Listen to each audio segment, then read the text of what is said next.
السلام علیکم ورحمۃ اللہ وبرکاتہ۔ دوستو، امید کرتا ہوں آپ سب خیریت سے ہوں گے۔ اللہ تعالیٰ سے دعا ہے اللہ آپ کو ہمیشہ خوش رکھے۔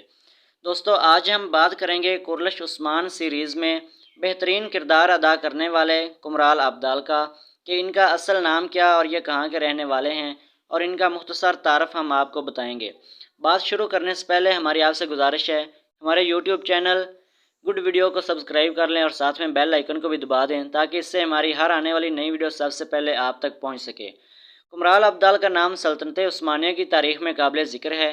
ان کا ذکر تاریخ میں ترکش زبان کی 2 کتابوں میں ملتا ہے، جن میں سے ایک کا نام تواریخ العثمان ہے، جو عاشق پاشا زاد کی لکھی ہوئی ہے، اور دوسری ترک زبان میں لکھی کتاب ہشت بہشت میں ان کا ذکر موجود ہے، جس کو لکھنے والے ادریس بطلیسی تھے۔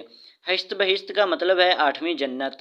عاشق پاشا زاد لکھتے ہیں کہ کمرال ابدال سن 1210 میں پیدا ہوئے، مگر ان کی پیدائش کس علاقے میں ہوئی اس پر تاریخ خاموش ہے۔ تاریخی حوالہ جات کے مطابق ان کا نام ترگت یا درود تھا۔ یہ شیخ ادابالی کے قریبی شاگرد تھے۔ شیخ ادابالی ان دنوں ایک گاؤں میں رہتے تھے جس کا نام اتبرنو تھا۔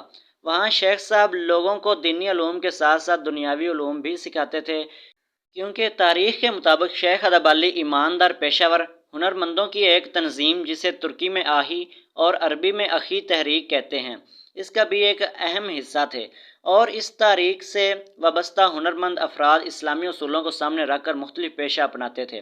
وہیں کمرال ابدال شیخ ادابالی کی خدمت میں حاضر رہتے تھے، اور شیخ ادابالی سے دینی تعلیم حاصل کرنے کے بعد انہی کے حکم کے مطابق وہاں آنے والے دوسرے لوگوں کو بھی تعلیم دیتے تھے۔ کہا جاتا ہے کہ عثمان غازی جب شیخ ادابالی کے گھر ٹھہرے تو وہیں انہوں نے مشہور زمانہ خواب دیکھا، اور بیدار ہونے کے بعد جب انہوں نے اپنا خواب شیخ ادابالی کو سنایا تو کمرال ابدال بھی وہیں موجود تھے۔ شیخ ادابالی نے اس خواب کی تعبیر جو سلطنت قائم کرنے کے بارے میں تھی، وہ تعبیر عثمان کے پاس کمرال ابدال کے ذریعے ہی بھجوائی تھی۔ کمرال ابدال نے جب یہ خوشخبری سنائی کہ وہ سلطنت کے قیام کی بنیاد رکھیں گے تو عثمان غازی نے اپنی تلوار اور پیالہ انعام کے طور پر کمرال ابدال کو دے دیا۔ سلطنت عثمانیہ کے مشہور مورخ ادریس بطلیسی کے مطابق کمرال ابدال ایک درویش تھے جو کفار کے خلاف جہاد میں بڑھ چڑھ کر حصہ لیتے تھے، اور یہ سلطنت عثمانیہ کے قیام سے پہلے ینی شہر میں رہتے تھے۔ انہیں عثمان کے بارے میں کشف ہوا کہ یہ لڑکا مستقبل میں ایک عظیم الشان سلطنت کی بنیاد رکھے گا، اور تب سے انہوں نے عثمان غازی کی جنگوں میں جوش و خروش سے حصہ لیا۔ کمرال ابدال عثمان کی جنگوں میں عثمان کا پرچم تھاما کرتے تھے۔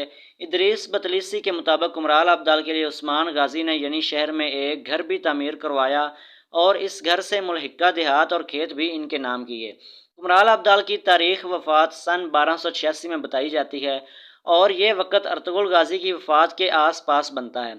دوستو، یہاں دونوں مورخین کی باتوں میں تضاد پایا جاتا ہے۔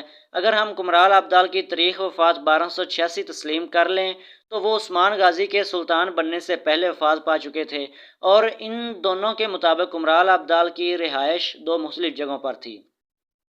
اس کے علاوہ ایک اور ترک مورخ احمد دیدے جو کہ سن 1631 میں پیدا ہوئے تھے، انہوں نے بھی ادریس بطلیسی کی تاریخ حقائق کو ذکر اپنی کتاب میں کیا ہے، مگر انہوں نے اس کے ساتھ یہ بھی اضافہ کیا ہے کہ کمرال ابدال کو خواب میں حضرت خضر علیہ السلام کی زیارت ہوئی تھی، جنہوں نے کمرال ابدال کو طویل عرصے تک قائم رہنے والی سلطنت کی بشارت دی تھی، اور پھر کمرال ابدال نے یہ بشارت عثمان غازی کو سنائی۔